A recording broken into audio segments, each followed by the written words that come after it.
Et salut à tous, bienvenue sur Maxi Fourmi. Aujourd'hui je vais vous présenter la nouvelle espèce que j'ai récupérée.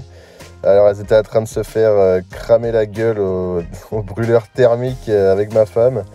Alors du coup j'ai commencé à les sauver, j'ai pris un tube et je les ai sauvés parce que là ça pourrait pas être possible de continuer à les voir cramer. Donc du coup je les ai récupérés à l'aspirateur. Du coup dans tout ce beau petit monde qui était en train de se balader sous les flammes, il y avait une gine, donc du coup j'en ai profité pour la récupérer et puis une petite dizaine d'ouvrières histoire qu'elles se sentent pas trop seules. Du coup le jour d'après elle a pondu une belle grappe d'œufs, donc devait bien se sentir à l'aise dans le tube. Bon évidemment ceux-là sont pas chauffés, du coup elles sont à température ambiante, 20-21 degrés à peu près. Bon s'il faut pas plus pour les myrmicas. Donc ouais c'est des myrmicas rubra, hein, je l'ai pas spécifié mais voilà c'est des myrmicas rubra, des chasseuses. Évidemment, c'est des fourmis qui piquent, donc faut pas trop y mettre les doigts pour ceux qui sont sensibles. Mais bon, elles sont sympas, elles sont jolies, elles sont toutes belles, toutes rouges. Je les ai mis du coup dans un tube à l'arrache, comme j'avais là, avec une aire de chasse en plastoc pour l'instant. Hein, mais bon, je vais leur faire un truc un peu plus sympathique, histoire que ça commence à être sympa à côté des autres. Voilà, c'est en cours, donc je vous montrerai ça à la prochaine vidéo.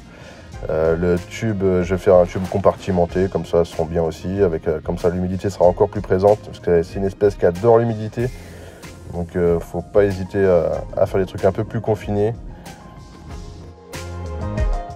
Donc là actuellement elles sont 10 et il y a une gine, du coup ça fait 11 en tout. Du coup on nous a pondu une grappe d'œufs, tout va bien. Elles iront dans leur nouvel habitat d'ici quelques jours, histoire qu'elles soient encore mieux. Pour l'instant, voilà, c'est à l'arrache, dans une boîte en plastique avec ce que j'avais sous la main. Je leur ai filé un petit peu de liquide sucré et une mouche. Elles ont déjà récupéré la mouche. Elles l'ont mis dans le tube. Et puis elles se jettent sur le liquide sucré et puis elles apportent ça à tout le monde. C'est toujours sympa à voir. C'est des bonnes chasseuses, hein. Ça j'adore regarder, c'est un truc de fou.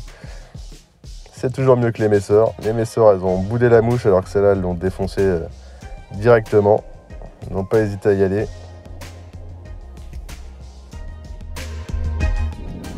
Là, c'est pas une espèce qui est polymorphe, mais on peut quand même voir qu'il y en a qui sont beaucoup plus grosses que les autres. C'est un petit polymorphisme, mais bon, pas non plus méchant. C'est pas des grandes fourmis, donc c'est vraiment très subtil, mais ça se voit quand même bien. On voit aussi bien la reine qui est beaucoup plus, non, mais un peu plus grosse que les autres quand même. Elle est bien la tête plus noire en fait, c'est à ça qu'on reconnaît la reine. Elle a la tête beaucoup plus noire que les autres. Donc voilà, pour l'instant, tout se passe bien pour elle. Allez, la suite à la prochaine vidéo. Ciao, ciao.